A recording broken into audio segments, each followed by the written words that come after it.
My family demanded I put down my dog after my nephew dragged him by the collar and seriously injured him. Now they're crying when the cops are on my side.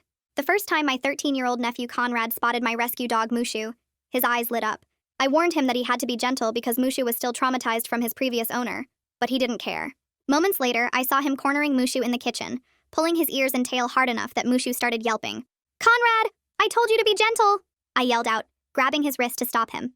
His mother Gloria watched me grab him and immediately pushed me aside. "Okay, no. You do not touch my son. He was literally just playing," she argued.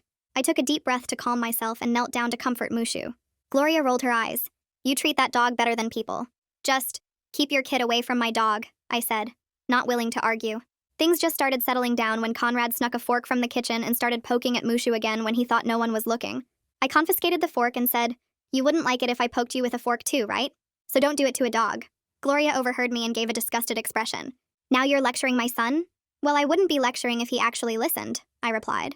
"Well, maybe you shouldn't be so sensitive over a fork," she shouted. I was speechless. It felt like I was arguing with a person whose IQ was below room temperature. Completely pointless. So I gently moved Mushu to my bedroom and locked the door, thinking I could at least keep him safe for the rest of the party. But Conrad had seen where I placed the keys. So while the adults were busy playing cards, Conrad stole the keys from my purse and dragged Mushu out into the garage by the collar. He then lined up tiny firecrackers on the floor beside Mushu and lit it up. "It's funny how scared he gets," Conrad said while filming on his phone. Mushu tried to escape, but Conrad blocked his path. That's when Mushu, in pure terror, bit Conrad's arm and drew blood. The entire family froze when we heard Conrad scream. We all rushed toward the sound, and what I saw made my blood run cold. Conrad was on the ground, clutching his forearm while Mushu cowered in the corner, shaking violently. The smell of firecracker smoke hung in the air, and I could see the burnt paper scattered across the concrete floor. Conrad's phone was still recording from where it had fallen. Gloria pushed past me and dropped to her knees beside Conrad. "That beast attacked my baby!" She tried to pull Conrad's hand away to see the wound.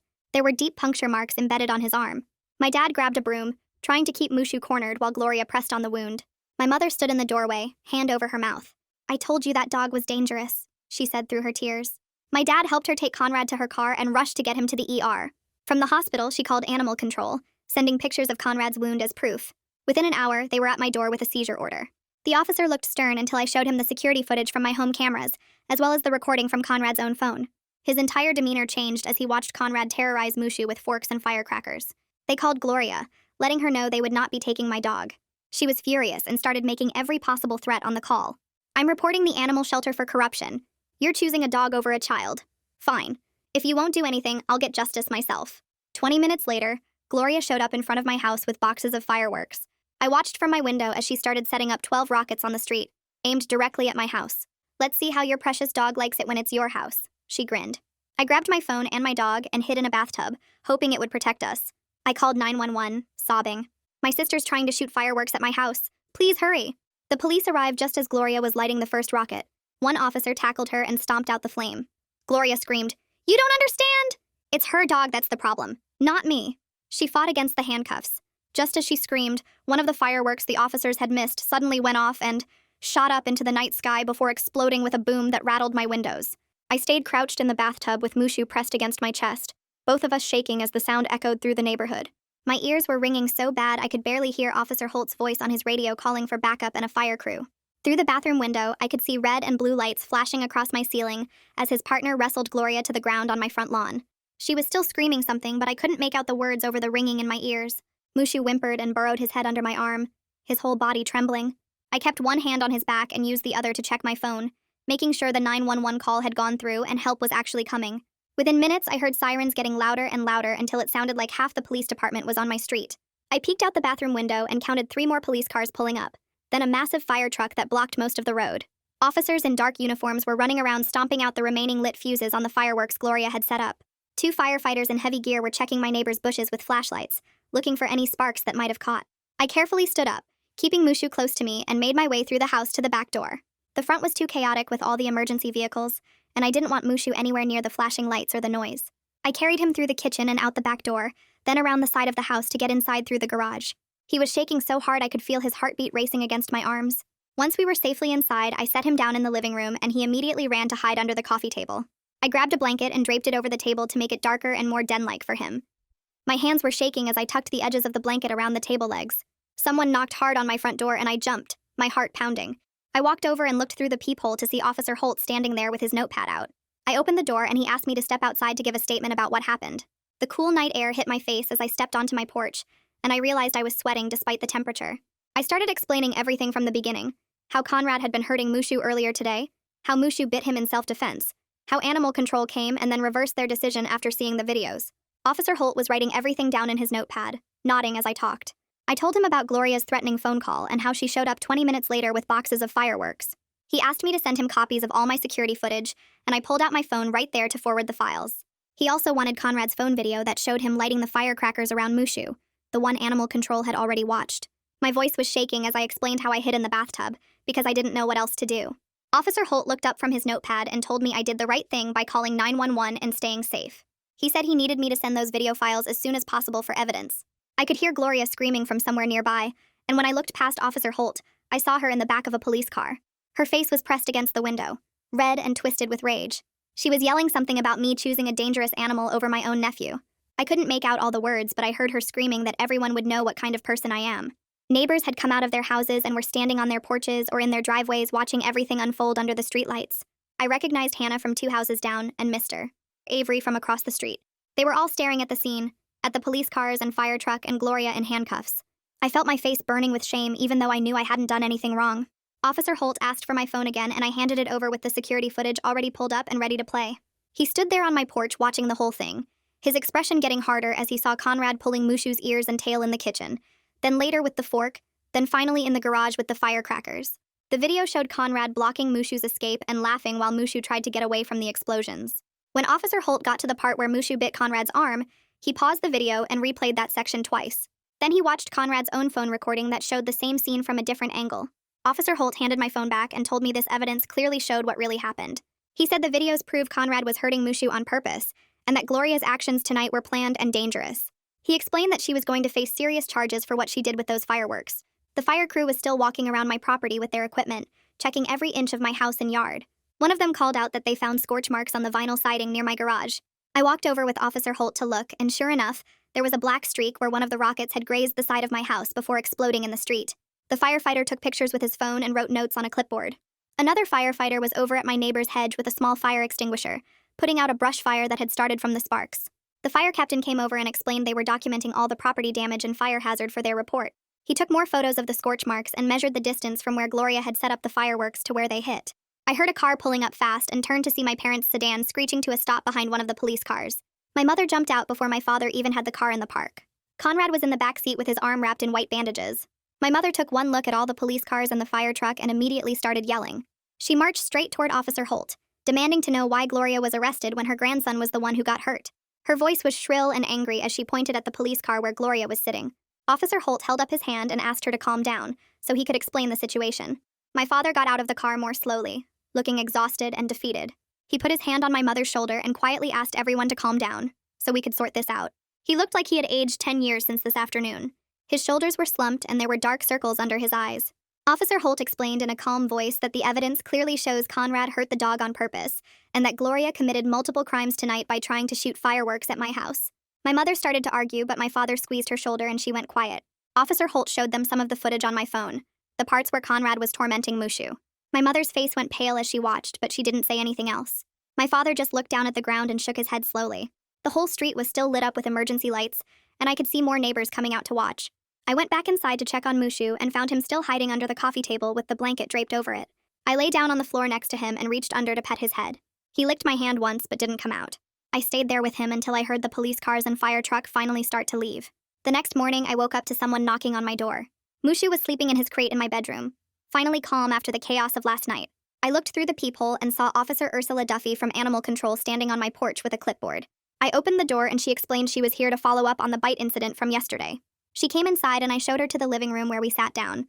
Officer Duffy explained that because Mushu did break skin when he bit Conrad, he needed to complete a mandatory 10-day quarantine period at home to watch for rabies. She said this was required even though his shots were current and up to date. I felt that guilty feeling wash over me again, the same one from yesterday when I first saw Conrad bleeding. Even though Mushu was defending himself from being hurt, he still bit someone and drew blood.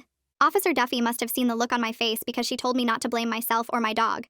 She said she had reviewed all the evidence and it was clear Mushu was provoked. After she left, I walked around my house taking pictures of everything. I photographed the black scorch marks on my siding near the garage. I took pictures of the burnt spots on my driveway where the fireworks had been set up. I documented the damage to my neighbor's hedge where the small fire had started. Officer Holt had told me last night to build a paper trail of everything that happened. I saved all the photos to a folder on my phone labeled with yesterday's date. Then I drove to urgent care because my chest felt tight and I kept coughing. The doctor listened to my lungs with his stethoscope and said they sounded fine, but he could hear some irritation. He asked about smoke exposure and I explained about hiding in the bathtub during the fireworks. He wrote me a prescription for an inhaler just in case and told me to use it if I had any trouble breathing. Then he typed up notes in his computer about my injuries and stress response from the incident. I asked him for a copy of his notes for my records, and he printed them out right there. I was building my paper trail just like Officer Holt suggested, documenting every single thing that happened and every way it affected me and Mushu. My phone buzzed on the kitchen counter around 3 a.m. and woke me up from where I'd fallen asleep on the couch with Mushu. I picked it up and saw a voicemail notification from an unknown number. I pressed play and immediately recognized Gloria's voice, shaking with rage as she spoke from what sounded like a police station holding area. She said she was going to sue me for every penny of Conrad's medical bills and his emotional trauma from the attack. Her voice got louder as she went on about how I'd destroyed our family and chosen a dangerous animal over my own nephew. She said she'd make sure everyone we knew understood what kind of monster I was, that I cared more about a dog than a child who needed stitches. The voicemail ended with her saying her lawyer would be in touch and I'd regret ever getting her arrested. I saved the voicemail and added it to my evidence folder, then tried to go back to sleep but couldn't stop replaying her words in my head. Around 2 that afternoon, someone knocked on my front door, and I looked through the peephole to see my neighbor Hannah standing there with something in her hand. I opened the door and she held up a small USB drive, explaining that her doorbell camera had caught the entire fireworks incident last night. She said the video showed Gloria's face clearly as she set up the rockets and even picked up audio of her talking about making my dog pay. Hannah told me she'd already given a copy to the police, but wanted me to have one too in case I needed it for court or insurance. I thanked her about 5 times and she squeezed my shoulder before heading back to her house. I plugged the USB drive into my laptop right away, but couldn't bring myself to watch it yet. Just knowing it existed felt like enough for now. Instead, I spent the rest of the afternoon making my house more secure, starting with new deadbolt locks on both the front and back doors. I drove to the hardware store and bought the strongest locks they had, plus a motion sensor light for the driveway. I installed everything myself using YouTube videos as guides, testing each lock multiple times to make sure it held firm. Then I took my spare keys from the fake rock by the garage where I used to hide them and found a new hiding spot inside the house that only I knew about. I moved Mushu's bed into my bedroom and set up the heavy-duty crate I'd ordered online last month, lining it with soft blankets so he'd feel safe inside. The crate had a solid door that locked from the outside, and I positioned it in the corner where Mushu could see me from my bed. He sniffed around it cautiously, but eventually walked inside and lay down, which made me feel like I was doing something right. My house was starting to feel less like a home and more like a fortress, but at least Mushu would be protected if anyone tried to get to him again. My father called while I was moving furniture around to make room for Mushu's crate. He asked if we could all sit down as a family and talk through what happened before things got any worse between me and Gloria. I told him I wasn't ready to be in the same room as Gloria or my mother right now, that I needed time to process everything that had happened. He sounded hurt when he responded, but said he understood my feelings. Then he got quiet for a second before mentioning that Conrad had been asking why I hated him so much. I felt that familiar guilt wash over me but pushed it away, reminding myself that Conrad had tortured my dog on purpose and filmed it. I told my father I didn't hate Conrad, but I needed space from everyone right now. He said okay, and we hung up without saying goodbye. The next morning, a man named Jack from my insurance company knocked on my door with a clipboard and camera. He explained he was there to assess the damage from the fireworks and take measurements of the burnt siding. He walked around my house with a tape measure, taking photos of every scorch mark and writing notes on his forms. He estimated the repair would cost around $3,000, but said my homeowner's policy would cover most of it after my $500 deductible. Jack mentioned that the insurance company would probably go after Gloria to get their money back through something called subrogation if she got convicted of the charges. He gave me a copy of his assessment report and said someone would call me in a few days to schedule the repairs. After he left, I looked up what subrogation meant and felt relieved that I wouldn't have to personally sue Gloria to get the money back. I called the legal aid office that afternoon and made an appointment with an attorney named Celine to discuss getting a restraining order. The receptionist said Celine had an opening the next day at 10 in the morning. I showed up 15 minutes early with a thick folder containing all my documentation, photos, videos, and reports.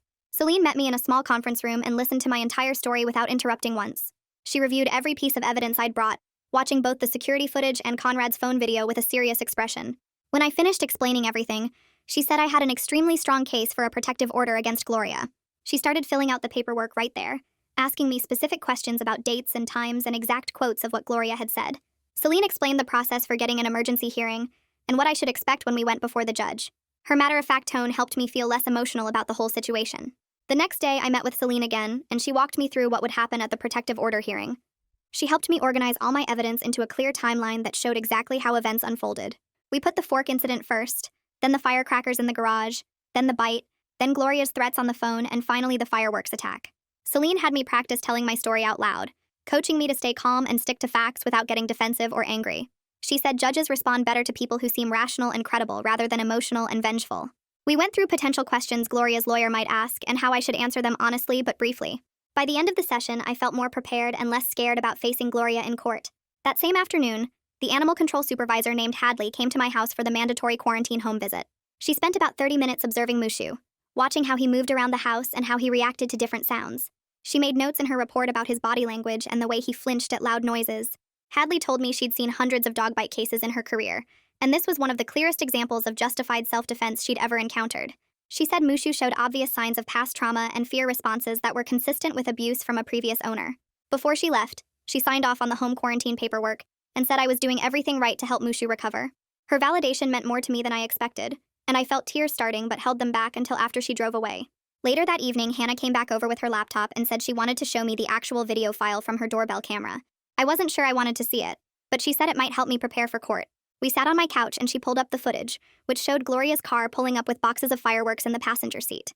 The video captured Gloria's face clearly as she got out and started setting up the rockets, positioning them to aim at my house. The audio picked up her voice saying she'd teach me what it felt like when someone I loved got hurt. Watching her deliberate setup made my stomach turn, and I had to pause the video twice to catch my breath. Hannah put her hand on my arm and asked if I wanted to stop, but I said no. I needed to see all of it. The video showed the police arriving and tackling Gloria just as she lit the first fuse. Seeing it from Hannah's perspective made the whole thing feel even more real and terrifying than it had felt hiding in my bathtub. Officer Holt called me that night to give me an update on the charges Gloria was facing. He explained that the prosecutor was likely going to charge her with reckless endangerment for shooting fireworks at an occupied house, attempted arson for trying to start a fire, and possibly assault depending on how the district attorney's office reviewed the case. He asked how I was holding up and I told him I was managing but scared about what Gloria might do next. Holt said domestic cases like this were always the hardest because families got torn apart no matter how things turned out. He promised to keep me updated on any developments and told me to call him immediately if Gloria tried to contact me or came anywhere near my house. The next morning, I woke up to 17 missed calls from various family members. My phone was buzzing nonstop with notifications. I opened Facebook and saw that Gloria had posted a massive rant overnight claiming I had sicked my vicious rescue dog on her innocent son who was just playing. Her version of events was completely twisted. She wrote that Conrad was gently petting Mushu when the dog suddenly attacked him without warning. She posted photos of Conrad's bandaged arm and wrote about how traumatized he was. The comment section was filled with family members offering support and saying they always knew that dog was dangerous. My aunt wrote that rescue dogs should never be trusted around children. My cousin said I was irresponsible for keeping an aggressive animal. I felt sick reading through all the lies, but I forced myself to screenshot every single post and comment. I saved everything to a folder on my computer labeled evidence. Then I blocked Gloria on Facebook, Instagram, and every other social media platform I could think of. I adjusted all my privacy settings so she couldn't see anything I posted or commented on. Celine had told me during our last meeting to let Gloria keep talking, because every lie she told publicly would hurt her credibility in court. The more she contradicted the video evidence, the worse she would look to a judge. That same day, I noticed Mushu was acting strange.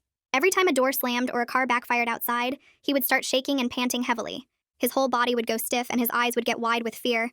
I couldn't even close a cabinet without him flinching. I called the vet clinic and asked if they had anyone who specialized in animal behavior and trauma. The receptionist gave me the name of Jasmine Woods, who worked there 2 days a week. I made an appointment for that afternoon. When we got to the clinic, Jasmine spent almost an hour observing Mushu and asking me detailed questions about what happened with Conrad. She watched how Mushu reacted when she dropped a book on the floor. He immediately tried to hide under the exam table. She explained that he was having panic attacks triggered by loud noises because Conrad had terrorized him with firecrackers. She prescribed anti-anxiety medication and gave me information about a training program that could help him recover. The medication would take a few weeks to fully work, but it should help calm his nervous system. She also recommended I create a safe space for him at home where he could retreat when he felt scared. The next day, Celine and I went to the courthouse to file the paperwork for a temporary protective order. The clerk at the window looked over all my documentation, including the videos, police reports, and witness statements from Hannah. She scheduled an emergency hearing for 3 days from now and issued a temporary no-contact order that would be effective until the hearing. The order said Gloria couldn't come within 500 feet of me or my house and couldn't contact me directly or through other people.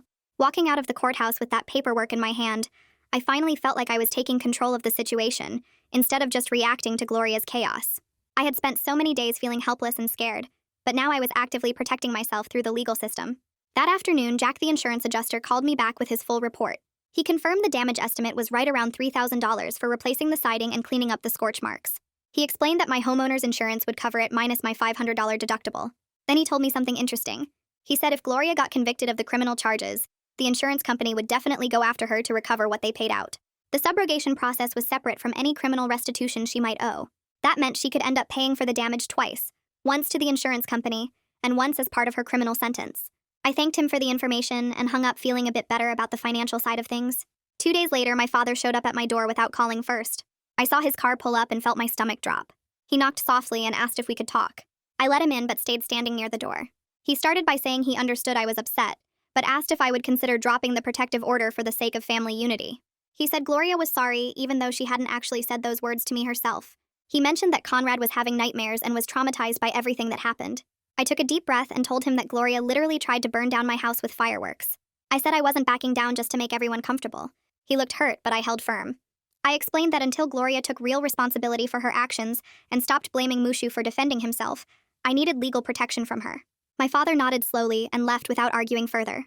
That evening, my mother left me a voicemail. Her voice was cold and angry. She said she wouldn't be visiting my house anymore as long as I had that dangerous dog. She called me selfish and cruel for keeping an animal that hurt a child. She said I was choosing a pet over my own family, and that she was ashamed of me. Listening to her words felt like being punched in the stomach.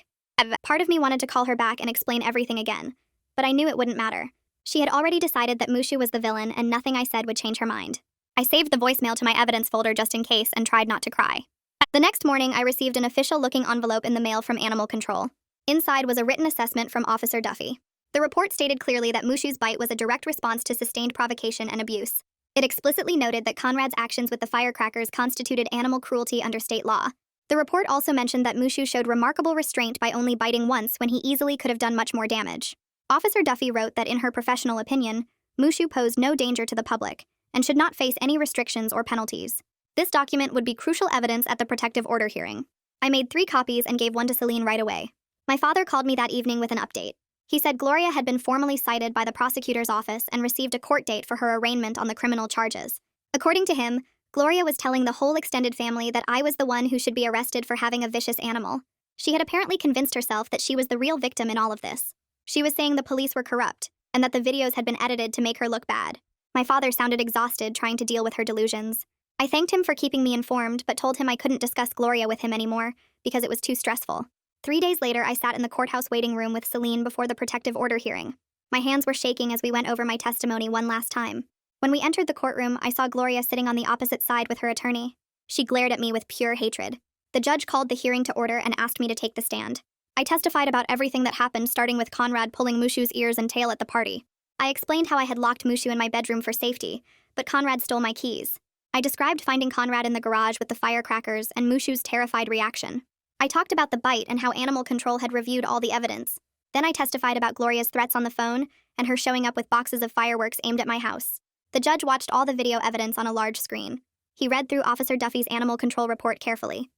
Hannah testified as a witness about what she saw from her doorbell camera. The judge asked Gloria's attorney if she had any evidence that contradicted the videos. Her attorney admitted she didn't have anything that disputed what the cameras had captured. The judge granted a temporary no-contact order effective immediately. He said the order would remain in place and scheduled a full hearing in 2 weeks to determine if it should become permanent. Walking out of that courtroom, I felt like I could finally breathe again. 2 days after the protective order hearing, my father called to tell me that Conrad's school counselor wanted to talk to me. He said the counselor's name was Lewis Mann, and he was working with Conrad on therapy related to the incident. Lewis wanted my perspective to help Conrad process what happened and understand the consequences of his actions. I listened to my father explain this and felt my chest tighten with stress. I told him politely that I wasn't comfortable having any contact with Conrad or anyone on Gloria's side right now, not even through a therapist. I suggested that Lewis could review the video evidence if he wanted to understand what actually happened, since the footage showed everything clearly. My father sounded disappointed, but said he understood. He hung up without pushing further. I sat on my couch afterward feeling guilty for saying no, but I knew I needed to protect my own mental health right now. The next morning, I found a thick envelope in my mailbox from a law office I didn't recognize. Inside was a formal demand letter on expensive letterhead from an attorney named Catherine Diaz. The letter claimed I owed Gloria $25,000 for Conrad's medical bills, pain and suffering and emotional distress caused by my dangerous animal. It used legal language to make everything sound official and threatening. My hands shook as I read through the 3-page letter listing all the ways they planned to pursue me if I didn't pay within 30 days. I didn't respond directly or call the number listed. Instead, I immediately scanned the entire letter and forwarded it to Celine and to my insurance company. Celine called me back within an hour and told me this was a classic intimidation tactic. She said to ignore it completely, and not to communicate with Catherine Diaz under any circumstances. She explained that Gloria's attorney was trying to scare me into settling before the criminal case was resolved. Hearing Celine's calm, professional voice helped me stop panicking. 10 days after the bite incident, Animal Control officially completed Mushu's quarantine period. Officer Duffy came by for a final check and confirmed he showed no signs of rabies, exactly as expected given his vaccination records. She handed me a formal closure letter stating the case was resolved and all restrictions on Mushu were removed. I felt relief wash over me as I read the official document. That same afternoon, I started the behavioral training program that Jasmine Woods had recommended. I set up a quiet space in my living room and played recordings of fireworks and loud noises at very low volumes. Mushu would flinch at first, but I'd give him treats and calm reassurance until he relaxed. We did these exercises for 15 minutes each evening, slowly building his tolerance. The first few sessions were rough because he'd start shaking even at low volumes. But by the end of the week, I could see tiny improvements in how quickly he calmed down. Hannah stopped by while I was outside with Mushu in the backyard a few days later. She asked how I was holding up and said she'd been thinking about me. I told her about the protective order and the demand letter, and she shook her head in disbelief at Gloria's behavior. Hannah said she'd be happy to testify at any future hearings if I needed her to. She mentioned that the whole neighborhood had seen what Gloria did that night, and most people were on my side. Several neighbors had apparently asked her about the incident and expressed concern for me. Hearing this made me feel less isolated, even though my own family had mostly turned against me. I thanked Hannah for her support and for the doorbell footage that had been so crucial. She gave me a hug and told me to call if I needed anything. Having at least one person in my corner who wasn't being paid to help me meant more than I could express. Over the next few days, I sat down at my computer and created a detailed timeline document of everything that had happened. I started from the moment Conrad first spotted Mushu at the party and went through every incident chronologically. I added timestamps from the security footage and Conrad's phone video. I included photos of the firecracker burns on the garage floor, the scorch marks on my siding, and screenshots of Gloria's social media posts. I attached copies of the animal control reports, the police reports, and Hannah's doorbell camera footage. I organized witness statements from Hannah and the responding officers. By the time I finished, the document was 23 pages long with clear sections and an index. Having everything laid out so clearly helped me feel less overwhelmed and more prepared for whatever came next. I sent the complete packet to Celine for her review. She called me the next day and said it was one of the most thorough evidence compilations she'd ever seen from a client. She said this level of documentation would be incredibly valuable for any future proceedings. My father called again a week later with unexpected news. He told me that Child Protective Services had showed up at Gloria's house to do a welfare check on Conrad. Someone had reported concerns about the home environment after the fireworks incident became public. The CPS worker interviewed Gloria and Conrad separately and inspected the house. My father said Gloria was absolutely furious and convinced I was the one who called them, even though I honestly hadn't. I told my father I had no idea who made the report, which was the truth. He believed me but said Gloria was telling everyone I was trying to destroy her family. The CPS visit had apparently shaken her badly because she realized how serious the situation had become. My father sounded exhausted trying to manage Gloria's anger while also staying in contact with me. I felt bad for putting him in the middle, but I wasn't going to apologize for protecting myself. The following Monday, I had to have an uncomfortable conversation with my boss at work. I explained in general terms that I was dealing with a family legal situation that would require me to attend court hearings and meetings with attorneys over the next few months. I asked if there was any way I could have flexible hours or work from home on days when I had appointments. My boss listened carefully and asked a few basic questions without prying into details. She told me she appreciated me being upfront about the situation and said we could definitely work something out. She approved me to work remotely on court days as long as I kept up with my deadlines and stayed available by email. I was incredibly grateful for her understanding, but also embarrassed that my family drama was affecting my professional life. I'd always kept work and personal life completely separate before this. Around this same time, I noticed that several of Gloria's friends who had initially supported her online had gone quiet. When the police report became public record, people could see the actual facts of the case. The report contradicted everything Gloria had claimed in her social media posts. People were starting to realize she'd lied about Conrad just playing innocently, and Mushu attacking unprovoked. A few of her friends even deleted their supportive comments from her posts. I didn't feel vindicated or happy about this. Mostly I just felt tired of the whole situation and wished it would all be over. I wanted my life back and to stop thinking about Gloria and Conrad every single day. My insurance company finally sent me the official letter about the siding repair coverage. They confirmed they'd cover $2,500 of the repair costs after I paid my $500 deductible. Jack called me to explain the breakdown and mentioned again that the insurance company would pursue Gloria for reimbursement through subrogation once the criminal case was resolved. He said this was standard procedure when another party was clearly at fault for property damage. I was relieved I wouldn't have to pay the full $3,000 out of pocket. The deductible was manageable even though it hurt to spend that money on damage Gloria had caused. Jack scheduled the repair crew to come out the following week to replace the damaged siding. Every evening after work, I continued Mushu's desensitization training program. I gradually increased the volume of the recorded fireworks and other loud noises by small increments each session. Mushu was making slow but steady progress. He could now stay relatively calm at low to moderate volumes as long as I was there with treats and reassurance. When a truck backfired on the street one afternoon, he flinched but didn't have a full panic attack like he would have 2 weeks earlier. I called Jasmine Woods to give her an update on his progress. She said his improvement was a good sign that he could recover from the trauma with time and patience. She reminded me that healing wasn't linear, and there would probably be setbacks along the way. But overall, she was pleased with how well he was responding to the training. Watching Mushu slowly get better gave me hope that we'd both eventually heal from everything that had happened. A few days later, Brady called my cell while I was at work. He got right to the point and explained that his office was thinking about offering Gloria a plea deal instead of taking the case to trial. The deal would charge her with reckless endangerment and she'd get probation, mandatory counseling, and have to pay back all the property damage costs. He asked how I felt about her avoiding jail time versus going through a full trial. I told him I wasn't trying to destroy Gloria's life, but I needed her to face real consequences and get help for her anger problems. Brady said he understood, and that he'd keep me updated on what Gloria's attorney said about the offer. That same evening, my father showed up at my door looking worse than I'd ever seen him. His face had new lines and his shoulders slumped forward like he was carrying something heavy. He sat at my kitchen table and practically begged me to agree to a light plea deal, so Gloria wouldn't end up with a criminal record that would follow her forever. I could see how much this whole situation was killing him, watching his 2 daughters on opposite sides of a legal battle. I told him I wouldn't push for jail time, but I needed Gloria on probation with counseling, and the protective order had to stay in place. He nodded slowly and thanked me for being reasonable, then left without saying much else. 2 days after that conversation, Brady called again with frustrating news. Gloria had rejected the plea offer completely through Catherine. She was insisting she did nothing wrong and wanted to take everything to trial. Catherine was arguing that Gloria acted out of justified anger over her son getting hurt, and that the charges were way too harsh. Brady explained this meant we'd have to prepare for a full trial with witness testimony and everything. I felt my stomach drop because I'd been hoping Gloria would just accept responsibility and move on. Around this time, my father mentioned during a brief phone call that Conrad had started going to weekly counseling sessions at the school with Lewis. He said Conrad was having bad dreams and seemed to be struggling with guilt about what happened, even though Gloria kept telling him he didn't do anything wrong. Hearing that made me feel genuinely bad for Conrad despite everything he'd put Mushu through. He was just a kid caught in the middle of adult problems, and his mother wasn't helping him process what he'd actually done. I hoped the counseling would help him understand empathy and consequences in ways Gloria clearly couldn't teach him.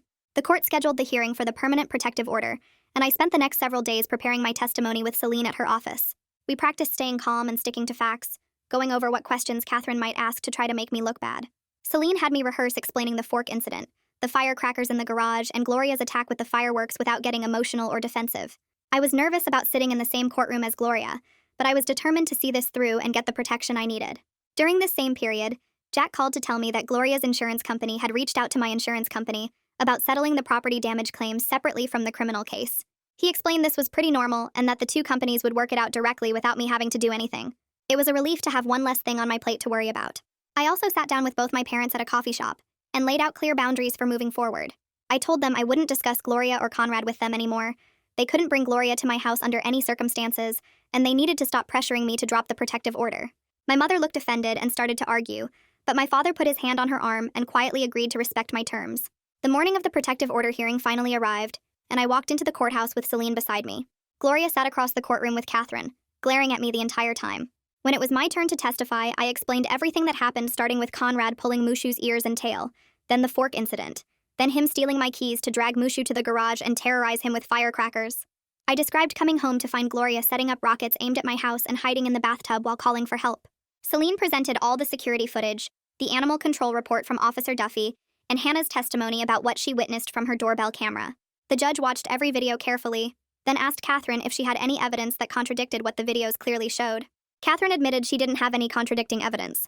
The judge took less than 5 minutes to make his decision.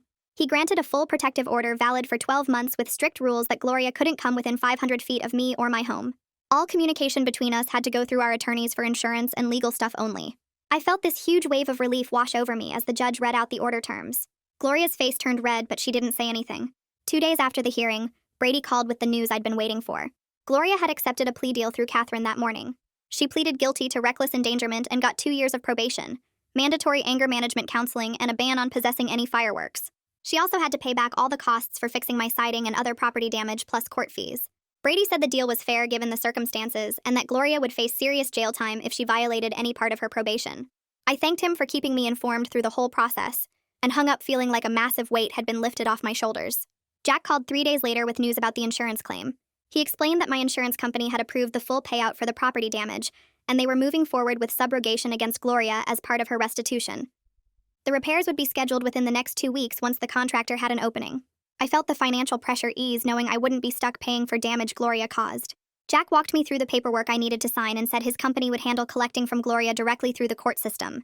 It was one less thing I had to worry about dealing with myself. The next morning, Jack called again with even better news. Gloria's insurance company had settled Conrad's medical bills directly with the hospital without involving me at all. Jack said this was the best possible outcome because it meant no civil lawsuit and no ongoing financial fights between our families. The legal pieces and money issues were finally falling into place after weeks of uncertainty. I thanked him for handling everything so professionally and hung up feeling like the worst of the crisis was actually behind me. That afternoon, I took Mushu to his regular training session with the behavioral specialist Dr. Woods had recommended. We practiced his desensitization exercises using recorded sounds at gradually increasing volumes. Mushu managed to stay calm through moderate noise levels that would have sent him into a panic attack just a few weeks ago. Dr. Woods watched him carefully and made notes about his progress. She said his improvement was significant enough that we could reduce his anxiety medication slightly and see how he handled it. Watching Mushu slowly recover gave me real hope that we would both heal from everything that happened. The trauma wouldn't disappear overnight, but seeing concrete progress made it feel possible. My father showed up at my door the following Saturday afternoon for his first visit since I set the new boundaries. He looked nervous standing on my porch holding a bag of bagels from the bakery we used to go to together. I let him in, and we sat at the kitchen table eating breakfast food at 3 in the afternoon like we sometimes did when I was younger. He didn't mention Gloria or Conrad once during the whole visit. We just talked about his garden and my work and normal everyday things that had nothing to do with the crisis. It wasn't the easy relationship we had before everything exploded, but it was something. When he left 2 hours later, I felt okay about it. The next day, I bought flowers and a thank you card for Hannah. I walked over to her house and rang the doorbell, feeling a little awkward about the whole gesture. Hannah opened the door and smiled when she saw the bouquet. I thanked her for everything she did during the fireworks incident and for being willing to testify if needed. She told me she was just glad everything worked out and that she would have done the same for any neighbor. We chatted on her porch for a few minutes about normal neighborhood stuff. Walking back to my house, I realized the street felt like a community again, instead of a place where I was constantly watching my back. A few days later, my father called to say that Lewis, Conrad's school counselor, wanted to request something through him. Lewis was asking if I would provide a written statement about what happened for Conrad's therapy records. I thought about it for a day before deciding to do it. I sat down and wrote a factual summary focusing on the actual events without blaming Conrad personally or making it sound like he was a terrible kid. I described the fork incident, the firecrackers in the garage, Mushu biting in self-defense, and Gloria's retaliation with the fireworks. I kept my tone neutral and just stated what happened in order. I hoped reading it might help Conrad understand the real consequences of his actions without crushing him completely. I sent the statement to my father to pass along to Lewis. That weekend, I went to 3 different stores and bought white noise machines for the living room, bedroom, and hallway. I set them all up and tested different sound settings until I found ones that created a peaceful background hum throughout the house. Then I cleared out a corner of the living room and set up a dedicated calm space for Mushu with his favorite bed, all his toys, and a soft blanket. I put up a baby gate so he could see out, but have his own protected area when he needed it. The house was starting to feel peaceful again, instead of like a place where bad things happened. Small routines and normal daily life were gradually coming back. On Tuesday morning, I opened my email and found a message from Gloria's attorney. My stomach clenched when I saw the sender name, but I made myself read it. The email was brief and formal, acknowledging the protective order terms and confirming that Gloria would comply with all contact restrictions. The tone was cold and businesslike, but at least it wasn't hostile or threatening. She wasn't fighting anymore or trying to find ways around the court order. It was more than I expected, honestly. My father came by again 2 weeks after his first visit, and we fell into the same comfortable pattern of just spending time together without discussing the elephant in the room. Near the end of his visit, he mentioned that Conrad's counseling sessions were really helping him understand empathy and consequences. Apparently, Conrad had been doing exercises about how his actions affect other people and animals, and he was starting to take real responsibility for what he did. My father said Conrad even asked if there was a way he could apologize to Mushu someday, though obviously that wasn't possible with the protective order. I told my father I was cautiously hopeful that Conrad would grow from this experience and maybe become a better person because of it. The repair crew showed up on Thursday morning with their truck full of materials and tools. They spent 2 full days replacing the damaged siding and pressure washing the scorch marks off the driveway and front walk. I stayed inside with Mushu during the loud parts so he wouldn't get stressed by the noise. When they finally finished on Friday afternoon, I walked outside to look at the house. The new siding matched perfectly, and all the black marks were gone. Standing there on my front lawn looking at my house, it finally felt like home again instead of a crime scene. The physical evidence of that terrible night had disappeared, even if the memories would probably stay with me forever. That weekend, I sat down at my kitchen table with a notebook and wrote out exactly what I needed for any future family events. No Gloria or Conrad at my house ever. No surprise visits from anyone. No guilt trips about dropping the protective order. No pressure to forgive before I'm ready. I wrote it all down in clear bullet points so there wouldn't be any confusion later.